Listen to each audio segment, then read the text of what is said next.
Corona सहित लड़ाई जो लॉकडाउन आउ सटडाउन सब करा जाउछि तार पार्श्व प्रतिक्रिया कौन सब हो पारे दर्शक बंधु बड़ सहर में छोट चाकरी कर जीवन बंचापी चेष्टा करुवा जड़े युवकर कहानी मु आपण सामने रखापी चाहिए ये होती से युवक जे ओडिशा तथा भारत वर्षर लक्ष लक्ष बेकारी को प्रतिनिधित्व करुछंती ये से युवक जे निजर जीविका हराई ये से युवक जे आपण को कहि परिबे चाकरी गला परे मनीष केमिति हताश हुए रोजगार हरला परे बंचिबा केमिति दुर्विषह होई पड़े कष्टकर हो जाए जीवन अमेरिका और यूरोप भली आम देशर युवक माने बेकारी भत्ता पाती ना दर्शक बंधु खाइबा सामग्री मिलवा क्षेत्र में अन्य देश में सब्सिडी दि जाए जदि आपणकर चाकरी ना रोजगार ना से देश में आपन को कूपन दि जाए किंतु भारत वर्ष में आमे से भली सुविधा पाऊना आम चाकरी गले आमे निज भाग्य को आदरी रहू कोरोना बेले सरकार जो सहायता दियंती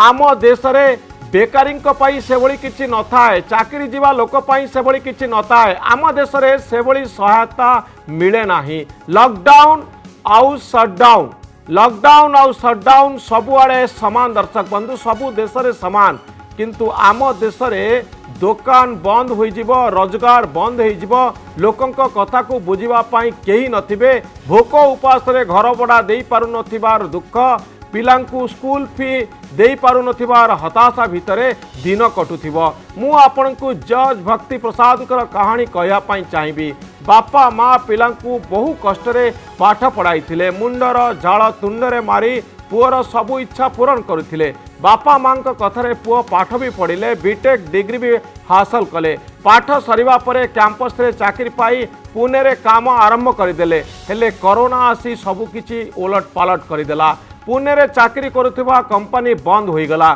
कौन करिवे किछि बुझी पारिले नाही बाध्य होई निजर गुजरान मेंटाइबा पाई सिक्यूरिटी गार्ड भावे काम आरंभ कले हेले कोरोना माडरे से कंपनी भी बंद हो गला आउ शेष में किछि उपाय न पाई लॉन्ड्री बॉय भाव में काम कले किंतु लॉकडाउन आउ सटडाउन माडरे सेतिकी काम भी ठीक रे मिल पारिला नाही शिक्षागत योग्यता काम करिवार अभिज्ञता थाई बेकार पलटि गले एही युवक जनक जज भक्ति प्रसाद दर्शक बंधु ए थिला जज भक्ति प्रसादंकर कोरोना कहानी जज भक्ति प्रसाद का घर जगतसिंहपुर जिलार एक छोटिया गाँव रे बापा जड़े भाग चाषी माँ एवं रोग सज्जारे भाई भौणी पाठ पढ़ार बोझ एवं जज भक्ति प्रसाद उपर रही डिग्री सिना अच्छी हेले तांको पाखरे काम नाही परिवार चलाइबा पुओ पठाउथिबा टंका को चाही रहउथिबा घरर लोक भी एबे नाचार निजे इंजीनियरिंग पाठ पढ़िबा पाई भक्ति प्रसाद नैथिबा ऋणर बोझ तांको मुंड उपरे अछि 3.5 लाख टंका ऋण करथिले भक्ति प्रसाद से ऋण भी परिशोध करबा पाई बाकी अछि दिन को दिन सुध सिना बढ़ुछि किंतु मूल परिशोध करबा पाई से एबे सक्षम नहंती भुवनेश्वर एक बस्ती अंचल रही जीविका संधान रे घुरी बुलुचंती जज भक्ति प्रसाद केबे हाथ को चाकरी आसीबो तांकु जणा नाही कोरोना जेमती भक्ति प्रसाद स्वप्न को धूलिसात करदेला उच्च शिक्षा पाई आग्रह थिला बड़ चाकरी करिए बोली स्वप्न देखुथिले चाकरी करी परिवार दुख दूर करिए बोली भाबिथिले हेले कोरोना सब किछि बिगाड़ी देला दर्शक बंधु मो सहित अछंती जज भक्ति प्रसाद मु आपनटर जानिया पई चाहिबे जे कोरोना समय आपण चाकरी चलीगला एपर्यंत आप चेष्टा करुँच कि आप जो बीटेक डिग्री पाइले से डिग्री आधार रे किसी चाकरी पाइबा कोठी सब आप एप्लिकेशन देइथिले देखम सर मु बहुत जगह अप्लाई करिछि इवन पारादीप पोर्ट रे भी काम करिछि सेठी भी अप्लाई करिछि आ भुवनेश्वर रे इवन भुवनेश्वर बाहर भी ओडिशा बाहर भी Gujarat Kerala Tamil Nadu West Bengal total pan India मु अप्लाई करुँची काम जो ठीक भी गले भी से माने आफ्टर इंटरव्यू रे जो मु पास होउची तो से माने मते मनी डिमांड करछन भल भल कंपनी माने कि तांकर एम्प्लॉय माने कि जानिनी को माने जोटी काम करछन कि नाही तमे सिलेक्टेड हेले भी तुमको किछि पैसा देबा पड़िबो तो एमती बहुत किछि प्रॉब्लम मु फेस करू तो आपने लॉन्ड्री बॉय होबा पई मोस्टली काहे कि चाहिले पुणे रे आपण चाकरी करथिले तापरे परिस्थिति कौन है जे आप लॉन्ड्री बॉय हेले सिक्यूरिटी गार्ड हेले ଦେଖନ୍ତୁ ମୁଁ ପୁନେରୁ ଆସିଲା ପରେ ମୋ ପାଖରେ କିଛି କାମ ନଥିଲା ତେଣୁ ବାଧ୍ୟ ହୋଇକି ମୋତେ ଜଣେ ଭାଇ କହିଲେ କି ଯେପର୍ଯ୍ୟନ୍ତ କାମ କିଛି ମିଳିନି ତ ଆମ ସହିତ କାମ କର। ମୁଁ ବାଧ୍ୟ ହୋଇ କିଛି ମାସ ସିକ୍ୟୁରିଟି ଗାର୍ଡ଼ କାମ କରିଛି ପାରାଦ୍ୱୀପରେ। ତାପରେ ସେ କଣ୍ଟ୍ରାକ୍ଟ ଉଠିଗଲା ପରେ ମୁଁ ଭୁବନେଶ୍ୱର ପଳେଇ ଆସିଲି କାମର ଆଶାରେ। ତ ଏଠି କିଛି ମାସ ଏମିତି ବେକାର ରହିଲା ପରେ ମୋତେ ଗୋଟେ ଲଣ୍ଡ୍ରିରେ କାମ ମିଳିଲା, 5-6 ମାସ କଲି। ସେଠି କିଛି ଅସୁବିଧା ସକାଶେ ବି କାମ ବି ମୋତେ ହରାଇବାକୁ ପଡ଼ିଲା। ତେଣୁ ବାଧ୍ୟ ହୋଇକି ବଞ୍ଚିବା ପାଇଁ ମୋତେ କାମ ହିଁ କରିବାକୁ ପଡ଼ୁଥିଲା। ତ ଏବେ ଆପଣ କ'ଣ କରୁଛନ୍ତି? ଏବେ ସାର୍ ଦେଖନ୍ତୁ କାମ ସନ୍ଧାନ ହିଁ ଲାଗିଛି ଟିଲ୍ ଫାର୍ଷ୍ଟ ଲକଡାଉନ୍ ପରେ ମୋ ଜବ୍ ଗଲା। ତାପରେ ଏବେ ସେକେଣ୍ଡ ଲକଡାଉନରେ ଯେଉଁ ଜାଗାରେ ମୁଁ ଜବ୍ ଆପ୍ଲାଏ କରିଥିଲି ଯାଇକି ଭେଟିଥିଲି ସେମାନଙ୍କୁ କଣ୍ଟାକ୍ଟ କଲାବେଳେ ସେମାନେ କହିଲେ ଦେଖନ୍ତୁ ଏବେ ବି ତ ଲକଡାଉନ୍ ଚାଲିଛି, ଆମ ଏମ୍ପ୍ଲୟୀମାନଙ୍କୁ ଆମେ ବାହାର କରିଦେଉଛୁ, ଅଧା ସାଲାରୀ ଦେଉଛୁ, ତେଣୁ ଏବେ କାମ ନାହିଁ, ତେଣୁ ଆମେ ଆପଣଙ୍କୁ କାମ ଦେଇପାରିବୁନି, ଆପଣ ଅପେକ୍ଷା କରନ୍ତୁ, ଆମର କାମ ଆରମ୍ଭ ହେଲେ ଯେକୌଣସି କମ୍ପାନୀମାନଙ୍କୁ ଯାଉ ସେମାନେ କହୁଛନ୍ତି ୱେଟ୍ କରନ୍ତୁ। ତ ମୁଁ ଜାଣିବା ପାଇଁ ଚାହିଁବି ଆପଣ ବିଟେକ୍ ପାସ୍ କଲା ପରେ ଯେଉଁ କ୍ୟାମ୍ପସ୍ ସିଲେକ୍ସନରେ ପାଇଥିଲେ କେତେ ଟଙ୍କା ପାଉଥିଲେ, ପରବର୍ତ୍ତୀ ସମୟରେ ସିକ୍ୟୁରିଟି ଗାର୍ଡ଼ ଆଉ ଲଣ୍ଡ୍ରି ବୟ ହିସାବରେ କେତେ ଟଙ୍କା ପାଇଲେ? ମୁଁ ଯେତେବେଳେ କ୍ୟାମ୍ପସ୍ ସିଲେକ୍ସନ୍ ହେଉଥିଲି ତ ମୁଁ ସେଠି ଷ୍ଟାର୍ଟିଂ ମୋର ଦରମା ଥିଲା 12,600। ତ ସେଠୁ ଆସିଲା ପରେ ମୁଁ ସିକ୍ୟୁରିଟି ଗାର୍ଡ଼ରେ 9,000 ଟଙ୍କା ପାଉଥିଲି, ଆଉ ଲଣ୍ଡ୍ରି ବୟରେ ବି ମୁଁ 8,000 ଟଙ୍କା ହିଁ ପାଉଥିଲି। ତ ଏବେ ଆପଣ କି ପ୍ରକାରର ଚାକିରି ଖୋଜୁଛନ୍ତି?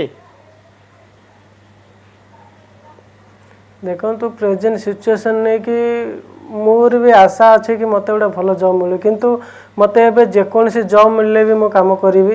ତା ସହିତ ମୋର ଇଚ୍ଛା ଅଛି ହାୟର ଷ୍ଟଡି ପାଇଁ, ମାଷ୍ଟର ଡିଗ୍ରୀ ପାଇଁ। ତ ସେଥିପାଇଁକି ମୋତେ ଯେକୌଣସି କାମ ହେଲେ ବି କାମ ସହିତ ମୁଁ ପଢ଼ିବା ପାଇଁ ବହୁତ ଇଚ୍ଛା, ତେଣୁ ଦେଖାଯାଉଛି କ'ଣ ହେଉଛି।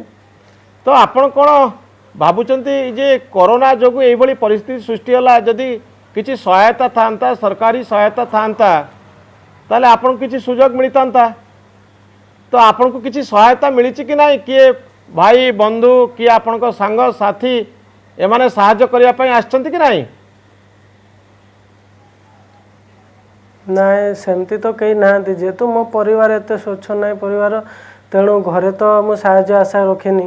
ଆଉ କେଉଁ ସାଙ୍ଗ କେଉଁ ଭାଇ ବନ୍ଧୁ କେହି ସେମିତି ହେଲ୍ପ କରିନାହାନ୍ତି କି।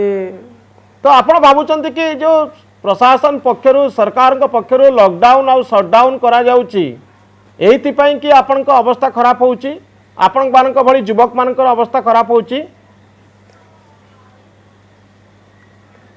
ଦେଖନ୍ତୁ ସଟଡାଉନ୍ ଲକଡାଉନ୍ ସେଇଟା ଗୋଟେ ରୋଗ ନିୟନ୍ତ୍ରଣ ପାଇଁ ସେଇଟା ହେଇଛି, ତେଣୁ ମୋ ମତରେ ୟାର ବି କିଛି ଇଫେକ୍ଟ ନିହାତି ପଡ଼ିଛି ଆମର ଅନଏମ୍ପ୍ଲୟମାନଙ୍କ ଉପରେ, କାରଣ ଆମେ ଯେଉଁଠି ନା କେଉଁଠି ଛୋଟ ଛୋଟ କାମ ବି କରୁଥିଲୁ, ତ ଲକଡାଉନ୍ ସଟଡାଉନ୍ ପରେ ସେ ସବୁ ବନ୍ଦ ହେଇଯାଇଛି, କେବଳ ଜରୁରୀକାଳୀନ ସେବା ହିଁ ଚାଲିଛି। ତ ଆବସଲ୍ୟୁଟଲି କହିବାକୁ ଗଲେ ଏଇଟା ଫରକ ପଡ଼ିଛି, କିନ୍ତୁ ଗୋଟେ ରୋଗକୁ କଣ୍ଟ୍ରୋଲ କରିବା ସଟଡାଉନ୍ ଲକଡାଉନ୍ ବି ଦରକାର, କିନ୍ତୁ ତା ସହିତ କିଛି କଟକଣା ମାନିକି ଯଦି ବି କାମ କିଛି ଖୋଲନ୍ତା ତାହେଲେ ବହୁତ କିଛି ଅନଏମ୍ପ୍ଲୟ ମାନେ ବି ଜବ୍ ପାଇପାରନ୍ତେ।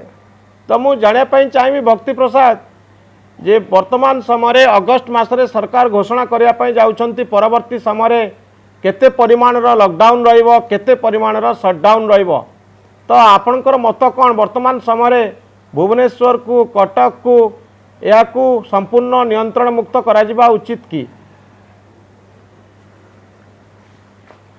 ନାଇଁ ଦେଖନ୍ତୁ ଏଇଟା ତ ମୁଁ ନିଷ୍ପତ୍ତି ନେଇପାରିବି ନାହିଁ, କିନ୍ତୁ ମୋର ଗୋଟେ କଥା କହିବାକୁ ଚାହୁଁଛି, ସବୁ କିଛି ଗାଇଡ଼ଲାଇନ୍ ହିସାବରେ ଯେ ଦେଖନ୍ତୁ କି ସୋସିଆଲ ଡିଷ୍ଟାନ୍ସ ରହୁ, କାମ ବି ହେଉ, କାରଣ ଅଲଗା ସହରମାନଙ୍କରେ ବି ହେଉଛି କାମ, ଅଲଗା ସହରମାନଙ୍କରେ ବି କଟକଣା ଲାଗି ରହିଛି, ତେଣୁ ଆମ ସାଧାରଣତଃ ଦେଖ ସିଟି ହେଉ ବା କଟକ ହେଉ ଯେକୌଣସି ଜାଗାରେ ଲକଡାଉନ୍ ଏବେ ଅଛି, ତ ସେଇ ଜାଗାରେ ଲକଡାଉନ୍ର କିଛି କଟକଣା ରହିବା ସହିତ କାମ ବି କିଛି ଖୋଲାଯାଉ, ତାକି ସୋସିଆଲ ଡିଷ୍ଟାନ୍ସ ସହିତ ଲୋକମାନେ କାମ ବି କରିପାରନ୍ତୁ। ତ ମୁଁ ଜାଣିବା ପାଇଁ ଚାହିଁବି ଭକ୍ତି ପ୍ରସାଦ ଆପଣ ନିଶ୍ଚିତ ଭାବରେ ଅନେକ ସାଙ୍ଗସାଥି ଆପଣଙ୍କର ଥିବେ, ସେମାନଙ୍କର ଅବସ୍ଥା ସବୁ କେମିତି ଅଛି? ଯେଉଁମାନେ ଆପଣଙ୍କ ଭଳି ଚାକିରି କରିଥିଲେ, ଜୀବନ ଆରମ୍ଭ କରିଥିଲେ, କ୍ୟାରିୟର ଆରମ୍ଭ କରିଥିଲେ, ସେମାନଙ୍କର ଅବସ୍ଥା କେମିତି ଅଛି ଭକ୍ତି ପ୍ରସାଦ? ଏବେ କେତେଜଣ ଯେଉଁମାନେ ବାହାରୁ ପ୍ରାୟତଃ ଦେଖନ୍ତୁ ଓଡ଼ିଶାରେ କାମ ନାହିଁ, ଲୋକମାନେ ଯେଉଁମାନେ ବାହାରୁ ଆସିଲେ, ଯେଉଁମାନଙ୍କର ଜମି ଅଛି ସେମାନେ ଚାଷ କରୁଛନ୍ତି, କେତେଜଣ ଛୋଟ ଛୋଟ ଦୋକାନ ବି କରିଛନ୍ତି, ଆଉ କେତେଜଣ ଗାଁରେ ସେମିତି ହିଁ ଅଛନ୍ତି। ତେଣୁ ସେମାନେ ବି ମୋର ଭଳିଆ କି ମୋ ଠାରୁ ଅତି ଶୋଚନୀୟ ଅବସ୍ଥା ଦେଇକି ନିଶ୍ଚୟ ଯାଉଥିବେ ସେଇଟା ମୁଁ ଜାଣିଛି। ମୁଁ କେତେ ଜଣ ସହିତ କଣ୍ଟାକ୍ଟ ବି କରିଥିଲି। ଇଭିନ୍ ସେମାନେ ବି ମୋତେ କହୁଛନ୍ତି କି ଭାଇ କାମ କିଛି ଦେଖେ। ମୁଁ କହିଲି ଭାଇ ମୋ ପାଇଁ ତ କାମ ନାହିଁ, ମୁଁ ଆପଣଙ୍କ ପାଇଁ କ'ଣ ଦେଖିବି। ନିହାତି ମୋଠୁ ଅତି ଶୋଚନୀୟ ଭାବେ ସେମାନେ ଯାଉଛନ୍ତି। ତ ଆପଣଙ୍କ ଭଳି ବିଟେକ୍ ଇଞ୍ଜିନିୟର ମାନେ ଯେକୌଣସି କାମ କରିବା ପାଇଁ ପ୍ରସ୍ତୁତ ଅଛନ୍ତି ବର୍ତ୍ତମାନ ସମୟରେ? हाँ निहाती, कारण एबे देखो घरे एम्प्लॉयड ही बसवा अपेक्षा किसी काम करवा निहाती दरकार। आज मो पॉइंट ऑफ व्यू मुझे कहूँ तो सेमाने भी काम निहाती खोजुंट, कारण के जन मत कहते भाई किसी भी काम देखे कि आम जाए करूँ घरे बसी बसी आमर लगुच आम अकाम हो जाए। निश्चित भाव में आम आशा करवा भक्ति प्रसाद आपण भली युवक माने जो माने सक्षम काम करने जो माने योग्य जो मान पाखे डिग्री अच्छी अभिज्ञता अच्छी किंतु ये लॉकडाउन समय शटडाउन समय सेमानकर दुख बढ़ी जाइए, सेमानकर रोजगार चली जाइए। भक्ति प्रसाद भारत वर्षर ओडिशार से युवक मानू प्रतिनिधित्व करुछंती, जो युवक माने हताशा भितर अछंती। लॉकडाउन जोगु व्यवसाय बंद होइछि, शिल्प अनुष्ठान बंद हो जाइछंती, मॉल सब बंद हो जाइछि, फिल्म हॉल बंद रही, किंतु यारी भितरे जीविका संधान रे थिबा भक्ति प्रसाद का भली युवक माने क्यों भली परिस्थिति को सामना करुछंती, क्यों भली कष्ट को सामना करुछंती ता निश्चिंत भाव में आपण बुझी पारुथिले। आम सहित भक्ति प्रसाद थिले जे तांको दुख कथा कहउथिले। बीटेक पास कला परे तांको सिक्यूरिटी गार्ड हवा पाई सुजोग मिलिला, आउ परवर्ती समय रे तांको लॉन्ड्री बॉय भाव में काम करिया पाई पड़िला। परवर्ती समय से जेकोसी चाकरी करने एवं प्रस्तुत अछंती, किंतु पाखरे कोनोसी चाकरी नाही। ए होउची वर्तमान समय दुख। कोरोना गोटे भाइरस भाव में आम सामाजिक जीवन को प्रभावित करिछि, किंतु व्यक्तिगत भाव में आमर रोजगार को किभली कमई देइछि, रोजगार चाकरी पड़े जाइछि एवं आम जीवन किभली कष्टसाध्य हो जाइछि। आमे किभली एक खराब समय दे गति करुचु ता भक्ति प्रसाद को कहानी रू स्पष्ट होउछि। आमे आशा करिबा भक्ति प्रसाद को चाकरी मिलिबो, तांकु काम करिवार सुजोग मिलिबो। ए सुजोग दबा आम सरकार कर्तव्य, आम समस्तंकर कर्तव्य। बहुत धन्यवाद भक्ति प्रसाद आपनकर मतामत पाई।